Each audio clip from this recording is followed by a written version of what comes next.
বেশিরভাগ থানায় শুরু হয়েছে কার্যক্রম। কিছু থানায় ইউনিফর্মে দায়িত্ব পালন করলেও কোথাও কোথাও সাদা পোশাকে কাজ করেছেন পুলিশ সদস্যরা। আর অধিকাংশ সড়কে কাজে নেমেছে ট্রাফিক পুলিশ। ৫ আগস্ট রাজনৈতিক পট পরিবর্তনের পর থানা ও সড়কে ছিল না কোনো পুলিশ। অন্তর্বর্তীকালীন সরকার দায়িত্ব নেয়ার পর ধীরে ধীরে কাজে যোগ দিচ্ছেন পুলিশ সদস্যরা। সড়কেও বাড়ছে ট্রাফিক পুলিশের সংখ্যা। নির্ভয়ে দায়িত্ব পালনে সঙ্গে আছেন শিক্ষার্থীরা, থাকবেন আরও কয়েকদিন। তারা যেন কমফোর্টেবলভাবে কাজ করতে পারে এবং সাহস পায়, এবং অন্য যে সমস্যাগুলো আশা করি যে তাদের ভিতর তারা যে আতঙ্কে থাকে, তাদেরকে যে আক্রমণ করা হতে পারে, এই রকম কিছু যেন তাদের মাথা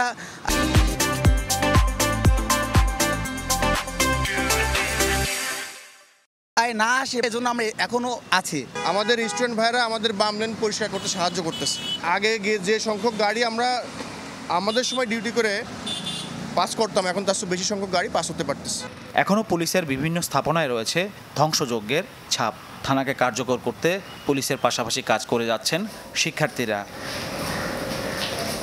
রাজধানীর বিভিন্ন থানা পরিদর্শন শেষে দায়িত্বরতদের দিক নির্দেশনা দেন ঊর্ধ্বতন কর্মকর্তারা।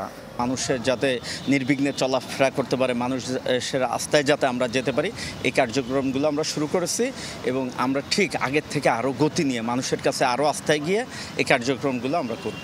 3 দিন থেকে পাবলিক আসতেছে, তাদের হারানো বা যেগুলো অধর্তব্য অপরাধ, সেক্ষেত্রে তারা জিডি আবেদন করলে আমরা জিডি এন্ট্রি করে দিচ্ছি ম্যানুয়ালি। আর মোবাইল পেট্রোলিংয়ের জন্য যে গাড়ি তো দেখলেন আপনি সরেজমিনে যে পড়া গেছে অনেক গাড়ি, তো এগুলো সাপোর্ট পেলে আমার মনে হয় যে আগামী সপ্তাহ থেকে মোটামুটি আমরা 90 বা 95% রেকর্ড দিতে পারবো। আর থানা মেরামত ও সব সরঞ্জাম পেলে 2-1 সপ্তাহের মধ্যে পুরোদমে কাজ শুরু করতে পারবে পুলিশ।